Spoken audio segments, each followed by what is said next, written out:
I write these words now from a place I once thought I understood. A place where logic reigned and every action had a consequence. I was a student, a curious mind eager to dissect the criminal psyche. I never imagined that a simple college assignment would transform me into a monster, or that I would become a pawn in a game orchestrated by a man behind cold steel bars. This is my story. A confession, a record, a warning. Journal entry number 1. September 12, 2016. Professor Adler introduced our class to an assignment I thought would be nothing more than academic exercise. Humanize criminals, she said, as if criminals aren't already human enough in their cruelty. I scoffed inwardly. Who needed humanizing when some people simply shattered any remnants of morality? I was paired with an inmate for a Penpal project. His name, Silas Vane.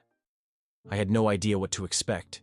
Just a name, a P.O. box, and a terse instruction. Keep it professional. I couldn't shake a tiny flutter of unease, but I told myself it was nothing more than the anxiety of meeting a stranger through letters. I sat at my desk that evening, pen in hand, determined to get it over with. I wrote a short formal note introducing myself as Ethan Graves, a student of criminal justice, expecting nothing more than a curt reply. I never imagined that letter would be the spark to a slow-burning inferno. Journal entry number 2. October 2nd, 2016. I received my first reply today. Silas's handwriting is neat, almost surgical in its precision. The letter is brief but unsettling. Ethan Graves. A name given by a system that censors the truth. Write to me as you are, not as they expect. I felt a strange mix of irritation and intrigue. Why would a convicted murderer invite familiarity? I dismissed it as a quirk of a man who had nothing left to lose, but I couldn't help reading and rereading those words. I tucked the letter safely in my drawer, a seed planted without my knowledge. Journal entry number 3. October 15th, 2016. I can't shake the feeling that Silas's words were meant to fracture me. Today, I reread his letter. Ethan, what do you see when you look in the mirror? The face of a student, or the visage of a man already broken? At the time, I told myself it was mere bravado, a sick attempt at poetry from behind bars. But later that night, as I lay awake, I questioned whether the question wasn't meant for him alone. In the quiet hours, I began to doubt. Was I already fracturing? Was every day, every minor irritation, a chisel slowly carving away at my identity? I tried to dismiss the thought as irrational anxiety, yet it lingered like a persistent whisper in my mind. Journal entry number 4. November 2nd, 2016. The manipulation began subtly.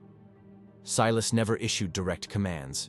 Instead, he planted questions, ambiguities, and insinuations. In one letter, he wrote, "Rules are merely the comfort of the weak.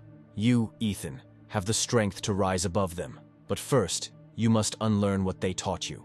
I spent hours agonizing over those words. They weren't overt threats or demands.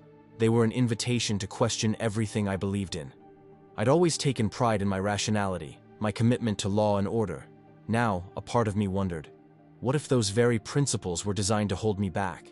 What if, by challenging them, I could discover something darker and truer about myself?